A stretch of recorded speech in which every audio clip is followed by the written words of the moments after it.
Hey everyone, Walter Crosby with Helix Sales Development, your host of Sales and Cigars. Today's episode, my guest is Stephen Rhyne. He is a CEO of an organization called Convey Your. So if you're looking to scale your sales department, especially if you're looking to do that with 1099 employees, his company has a great solution. But what he offers up here is a perspective on hiring younger people today and how to attract them, especially in the sales role, and what's important to them. And I learned a couple of terms about being a normie or being they're looking for optionality, right? So he's got a really cool perspective about how the younger people can be a great fit for your sales organization if you onboard them well and you give them the right perspective about the job. So go grab a cigar, grab a cocktail, strap in for another impactful episode of Sales and Cigars.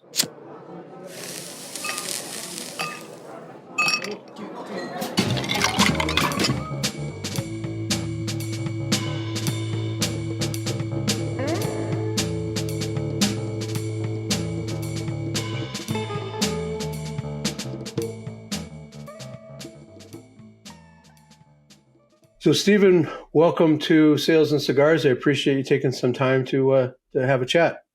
Thank you, Walter. Thanks for having me, man.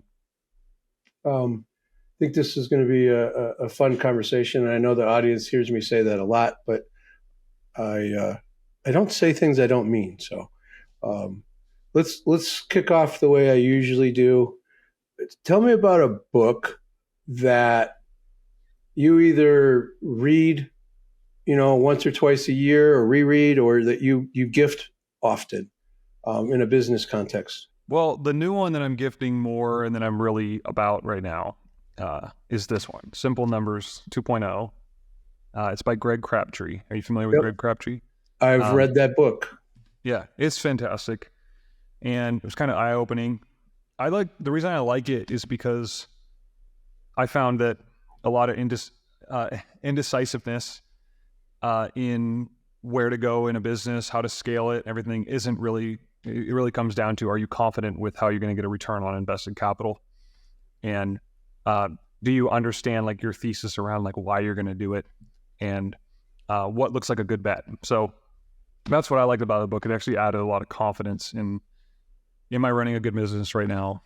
And what is a good bet and what's a bad bet? And he breaks it down. It's been a little while since I read it, but he breaks it down so that you're confident that you're looking at numbers that are real numbers, not just some made up number, that you understand the numbers as well. Because sometimes entrepreneurs have they're product focused or sales focused or manufacturing focused, and that finance thing might not be. They know they need to know it and they understand and can do the basics, but that it's not always their strength. And that book helps with that too. Yeah, it's like the legs feed the beast. They talk about that in defense or basketball or whatever, or any sport. And in my business, I meet a lot of people. If I said, well, what's your cost per recruit? Or they just don't know their cost very well, or the CRO or the CFO hasn't explained to them, here's what it would look like for this recipe. We would have to stop. Even if we were doing well, we'd have to stop at base camp for a while to accrue enough dollars to go do it again.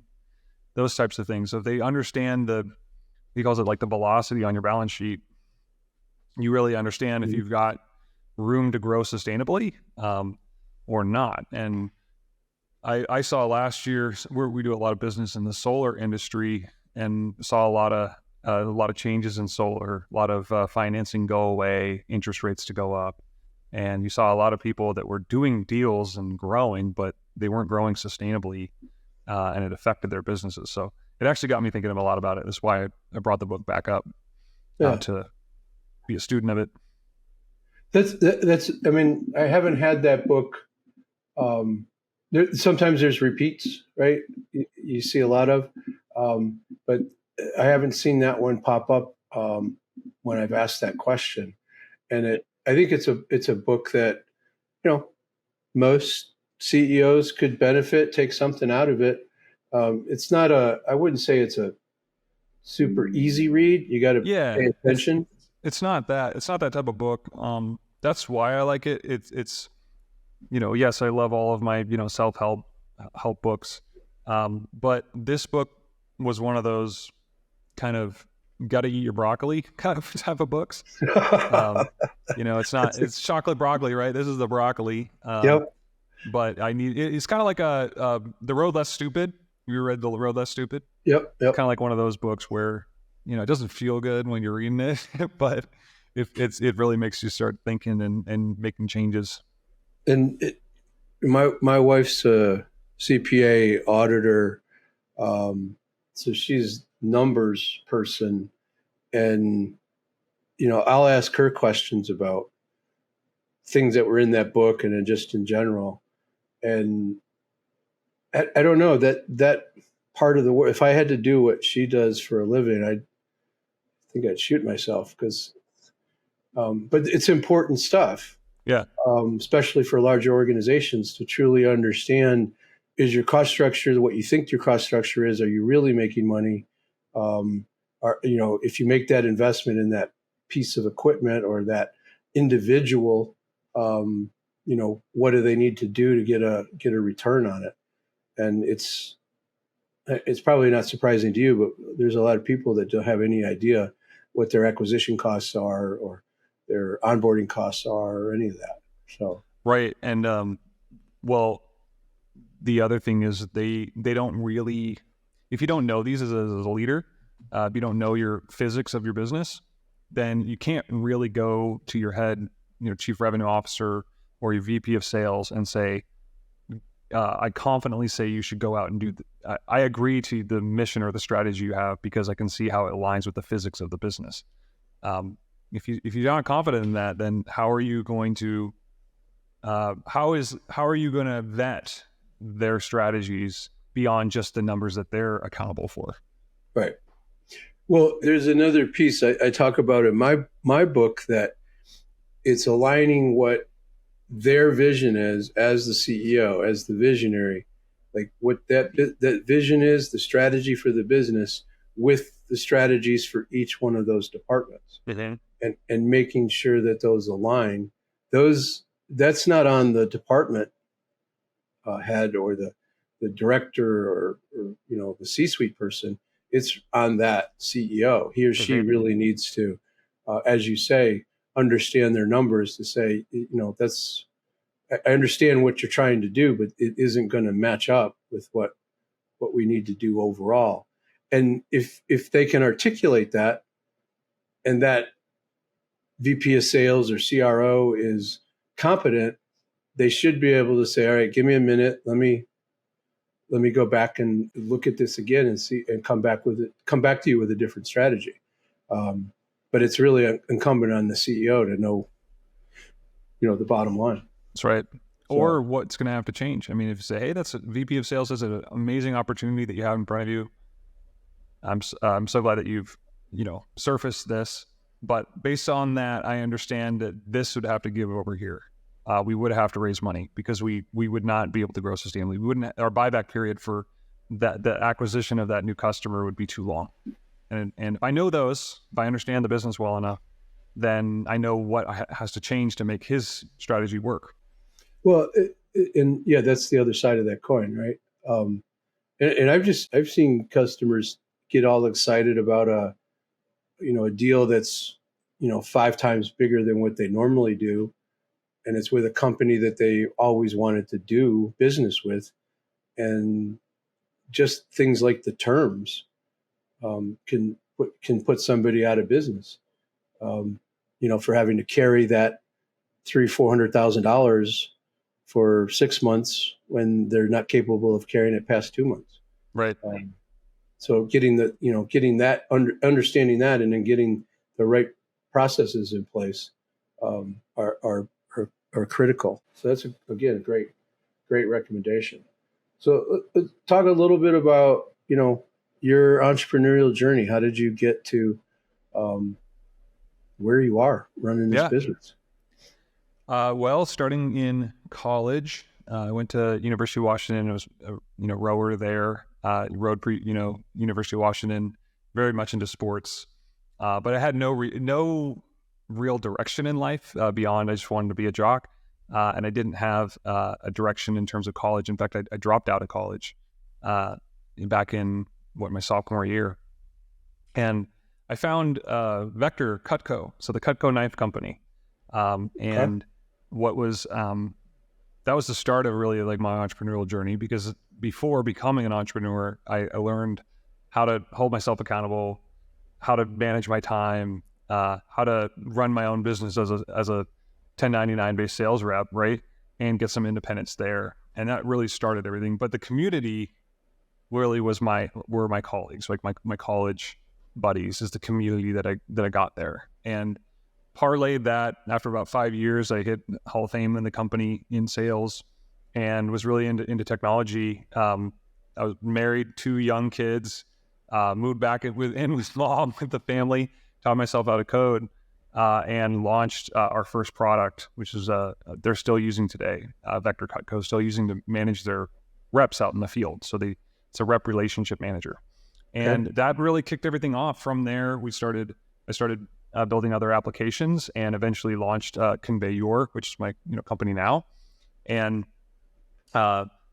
the ultimate goal, what I got so much value out of, was I have a soft spot for people that maybe didn't kind of grew up in a broken family, a little bit of a tumultuous upbringing. Mm-hmm. Don't have that kind of pedigree. They didn't go to a great college. But what I love is seeing those types of people get directed towards something that is clear to them, and especially a lot in these opportunity-based sales roles, right, where it's 100% commission, amazing community of people to learn from, that share business concepts, growing their own businesses. I love that, helping those types of people that are helping their communities, they're helping their own families, and they're kind of independent. And so that's what we built Convey Your for, is to help that type of person. We do that through the companies that we help recruit those people. And I get the soft spot, right? Yeah. That makes sense.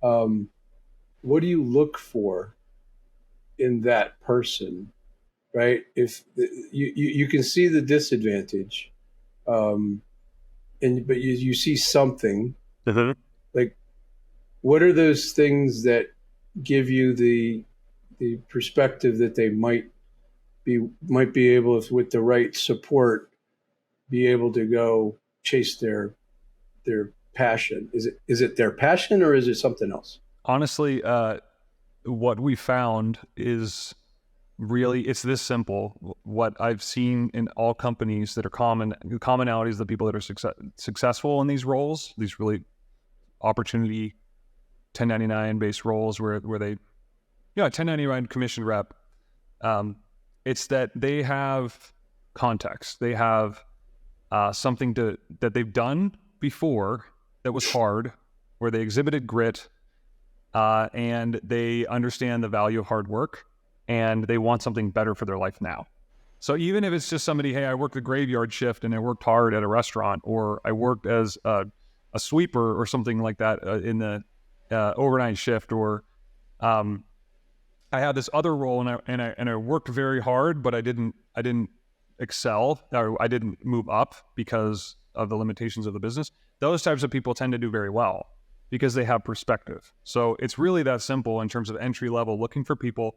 You're just looking for somebody who has exhibited hard work, but understands what that looks like. They're not looking for a handout. They're looking. They see themselves as the engine, not externalities. So it's very like a locus of control. They are. They're just intrinsically somebody who's looking for a good opportunity, but they've exhibited that once before. And if you can just find that out, they're likely going to be. I think that's the largest delta between somebody who would work out and not work out, is just something in the past that they did hard that they can demonstrate. Is that something that you leverage through the process of getting them to understand the product, the steps that they need to do to be successful in the 1099 role?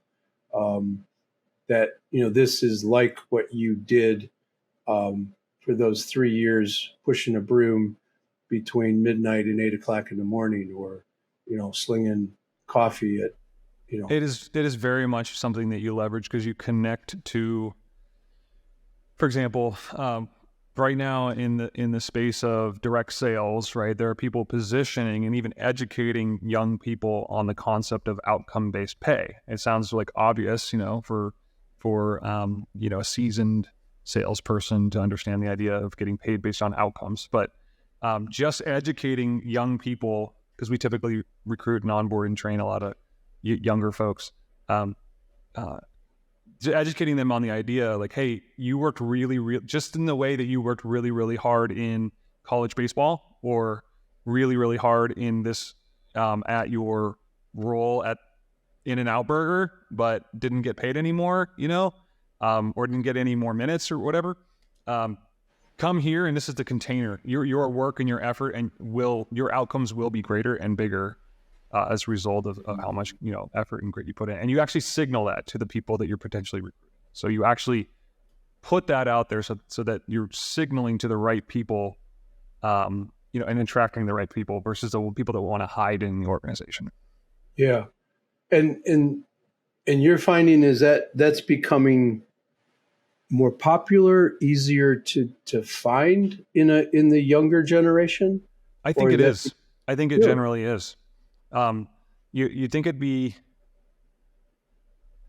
counterintuitive to think that where, say what you want to say about Gen Zers or whatever, and say what you want to say about younger generations and their grit level and stuff. But I would actually argue that younger folks now are more open to alternative ways of, they're not the boomers, they're not my dad, generation where he's like, hey, we're going to go to Boeing, we're working 30 years. They're never going to expect that. They don't have that expectation that that's going to occur. They don't want it for their life, honestly, because optionality is I think a higher currency to them than stability. So, and did that start with I always get this wrong, Gen X? Like maybe it starts with Gen X. Because they were always, I think that's the generation. My friend who's a Gen X used to say, like, we were heathens. We were just running around. We didn't have any supervision. We were just doing whatever we wanted to do. And so they had to figure things out for themselves, and which is different than, I guess I have a 21-year-old daughter who I keep trying to help her understand, like, she's going to graduate in May and looking for a job. Mm-hmm. And I'm like, your work ethic, your desire to earn money, and do it in a way that you think is appropriate, ethical, right? She has her opinions on all of that. Hey, thanks for being part of Sales and Cigars. I wanted to share a new project that we just launched. I wrote a new book called Scale Your Sales. It's written for the CEO. It's a short, powerful book that explains the 7 critical mistakes that CEOs make with their sales organization. It provides actionable steps that you can take to fix those problems in your business today. And it might even help you get out of the sales seat yourself. So appreciate you listening to Sales and Cigars. You can find this book on Amazon or wherever you buy books. Thanks. You have a huge advantage because, you've been working since you were 15 years old, and you understand the value of that dollar, and you like it, right? She definitely likes having resources. She doesn't like parting with it, but she likes having it. So I never thought of it like that. But I think that's but it has to be positioned for them to see it. Yes. And tied back to the thing that they did. Mm-hmm. Like, you did this hard thing, maybe this thing would work because the payoff is really up to you. Yeah. And you don't always have to tie it. To be honest, like you don't have to tie it back because the people. So when these companies are like in the recruiting process, they're actually, a lot of times they'll do like a large Zoom recruiting experience where they have a lot of people on the Zoom, or they'll do a pre-canned evergreen video that people watch before they move forward. And it's a lot of it is you are the type of person who wants, you don't want to be a normie. You don't want to do the normal thing. You want the effort that you're putting in to equate or more the result that you get. Just the fact that you're saying those things, like this is the type of people we're looking for, it's signaling to those people that are like, yes, I have had those previous experiences where I put a lot of work and you got the same amount of pay. And so some people watch that and they go, I was fine. I think what I made, my effort equated to the result that I got out of it, because truly their effort wasn't a strong effort, right? It was a mediocre effort. So they were fine with what they got paid. But what I'm seeing more and more is a generation that is okay or is more open to alternative ways, means of making income, especially that it's detached more and more from a regular schedule. Yeah, because you used two words that I hadn't heard before: optionality. And I don't know if that's vernacular that's unique to the generation that I'm not part of, but normie was the other one. Yeah, just normal life. Yeah, so they're messaging. They're describing the situation and allowing these folks to sort of self-identify, and then they gravitate to because of that connection, which is interesting. Because I teach a way to write a job posting for a traditional sales role where we attract the people that the candidates we're looking for and repel the ones that were not, simply by the language we're using. So if they read that's me, I do that too. I'm pretty good at that. Wow. And the money seems to be in alignment. Maybe I should. It's so the sniff test. It's the sniff test, right? Okay. Yeah. I love it. That's part of the reason for doing this podcast is for me to learn from interesting people. So you helped me accomplish that. Same. So it's the same to you. So let's talk a little bit about, specifically what Convey Your, what your mission is, because you explained the arc of how you got here, and you explained some of the nuance of this 1099, these roles. So, talk about who your customer really is. What, if you're describing them, so the audience can this is something that I should look into. Yeah. So what you just described. So Convey Your, we help companies that want to grow and become a household name. A lot of consumer and home services types of businesses, companies that want to recruit, onboard, train, and retain a lot of people and scale. They're at that point where they need to scale. They have a good recipe, a good offer. They have a great product, and they really want to go from, say, 100 reps to 500 reps, okay, and or 1,000 reps. We have companies doing 8,000, 20, one company doing 50,000 reps, and they need to do that quickly. And so what we do is we help them build what's kind of like a sales funnel for that process. So in the same way that you work with customers to attract them, onboard, or you get the sale and onboard them as a customer, train them on your product and get them to use it, especially with the software, and then retain them as a customer through customer success and account management and everything like that.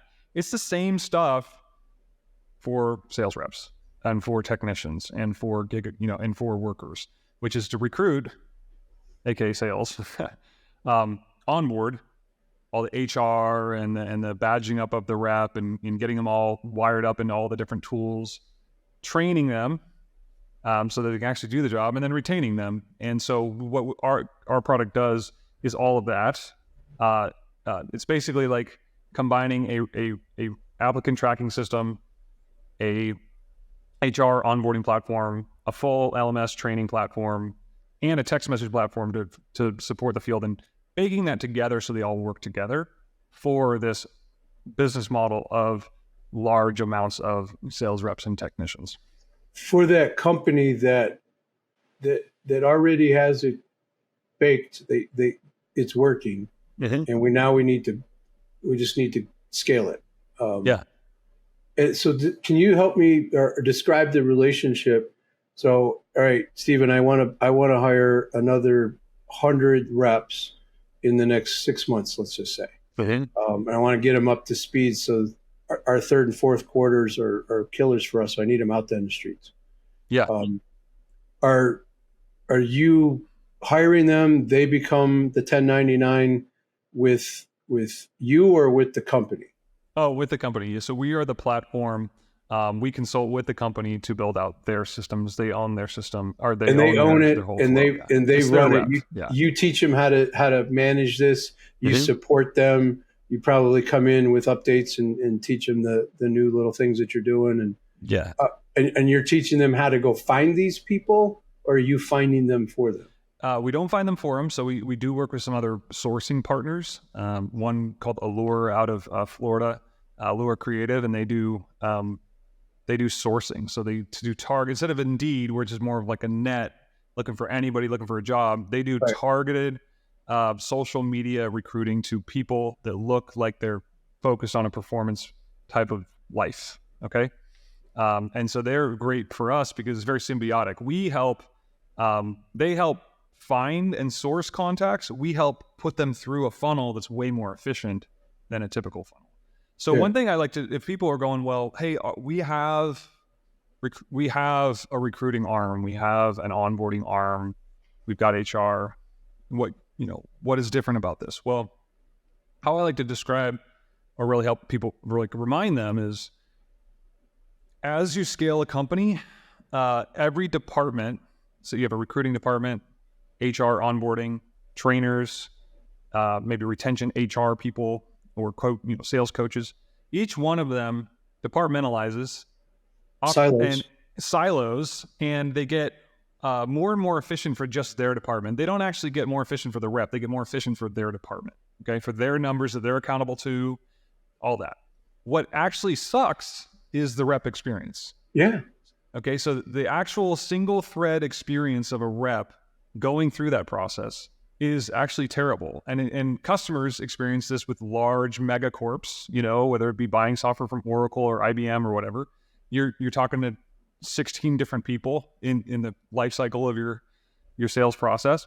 And so what we try to do is say, let's flip that on its head. Let's make the experience of recruiting or learning about the opportunity, getting onboarded, getting trained, getting on the door or on a call, on the phone to make calls, and then being retained. Let's make that feel like the very first time you used Uber, where it was just like they thought of everything. It's smooth, it's slick. I don't have to think about when the car is going to get here. I get an alert when the car shows up. The tipping's automatic. I know the name of the person. This is like amazing, because Uber knows that to get somebody to do it again, that experience needs to be like money, just perfect, right? And so if you think about what we're doing is we're making the competitive advantage of a company, the cost of saying yes to a new recruit much, much, much lower and much, much more efficient. So, and you're increasing the retention as an outcome of that rep, because they get up to speed fast. If they're a performer, they want to perform fast. They want to get there. So you're going to make that ride faster, more efficient. You're probably going to allow them to go as fast as they want to go to get there. And anybody from like my generation who has interviewed with a big company, Fortune 500 company, that experience is awful. And I'm not talking about a 1099 gig. I'm talking about just the W-2, yeah. Just to get an interview, to understand what the next steps are.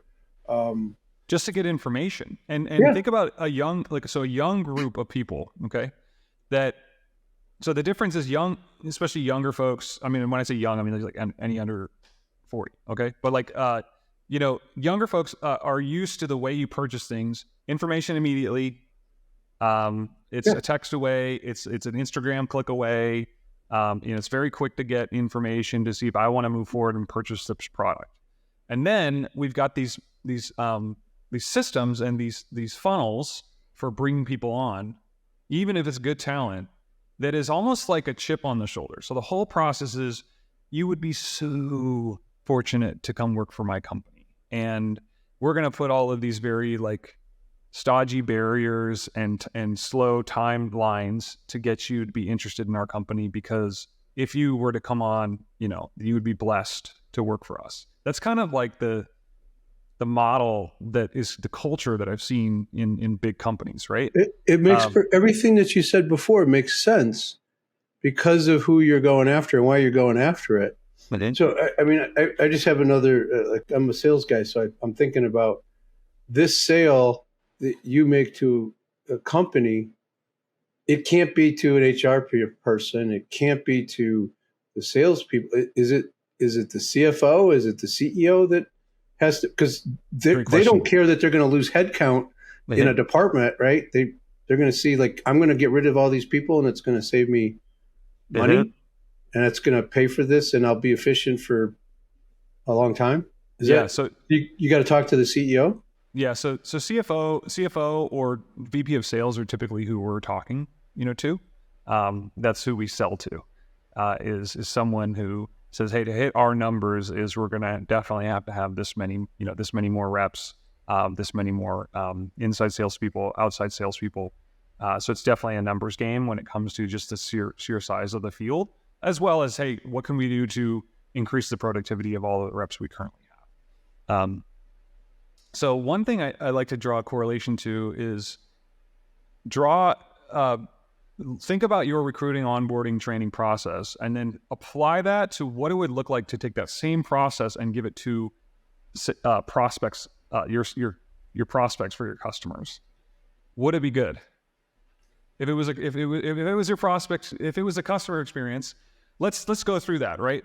I go to a website and there's a form, and I fill out my information, and then it asks me to upload like my previous times I've used a product like this, aka resume. Mm-hmm. And then I hear back from a person that's going to ask me if I'm a good fit. They're not going to tell me about the role. They're not going to really get me excited about the role. They're just going to, or about the product. They're just going to ask me like, well, have you ever used a product like this before?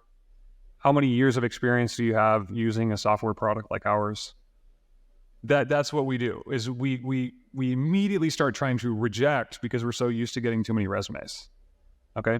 Mm-hmm. And so what we do is we focus on positioning the opportunity early, educating that person on the opportunity even before we decide we want to keep them. All right. And then doing high volume kind of a sales pitch early, and then deciding if we want to keep them later, if they're the right fit. So it's the reverse. It's a reverse. Yeah, funnel, it's backwards. I mean, it's the other way when you look at it from that perspective, and that should actually help them realize that they could probably improve their customer experience as well as their. Because most people don't even understand their onboarding process. In the mid-market space, I like, how do you onboard somebody? Like, what do you mean? We have them do a couple of ride-alongs, spend some time over here, go out with these guys, and then they got to figure it out, right? Yeah. It's like, if we could change that and get them up to speed, and so that they could go have, intelligent conversations with a customer in a couple of days, wouldn't that be better? Yeah. And at least give them the understanding of what the questions are they should ask. So it's a really great explanation. And there's some large companies out there that we'll have to have a separate conversation This isn't. around that, because I've seen some challenges there. So, is there, you said a bunch of things here that have been, super interesting. What's the best place for somebody to reach out to learn more about what you're doing or ask you questions? Yeah, ask me questions. Honestly, checking out our website, I think, is best. Check out conveyyour.com. You can, book a demo with me or one of the other team members. Another way you could reach me is just on LinkedIn. So you can put the link me up there. Reach me through LinkedIn if you have any other questions, or just would like to talk about what other companies are doing in the way of recruiting and onboarding and training, especially if they're growing quickly. So you're accessible to answer questions and have conversations with folks. So we have all of that in the show notes. People will be able to hit the website or go to your LinkedIn or to the company's LinkedIn. I think that's you could be a really great resource for folks to. Thank you. Even if they're not ready to do it today, it's something that they see that they're going to try to get to in the next 6 to 12 months. Now is the time to start thinking about that, rather than, after you've built a half-assed siloed system.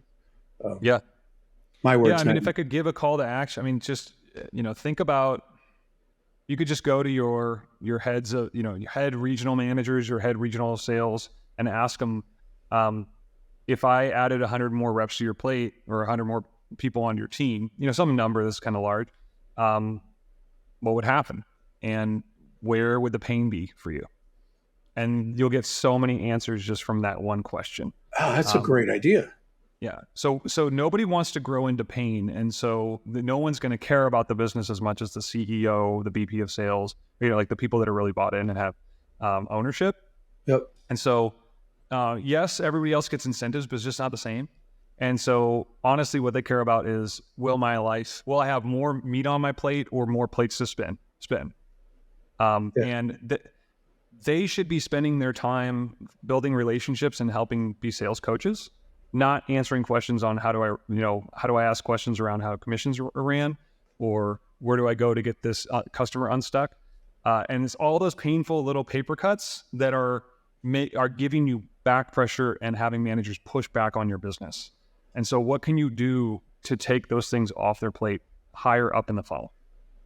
I mean, just if you think about it as a sales manager, regional or otherwise, like if you could get X number of new reps that are ready to roll, and all you got to do is coach them and make sure that they're staying on track and they have what they need to, and you don't have to train them, and you don't have to worry about them having the right habits.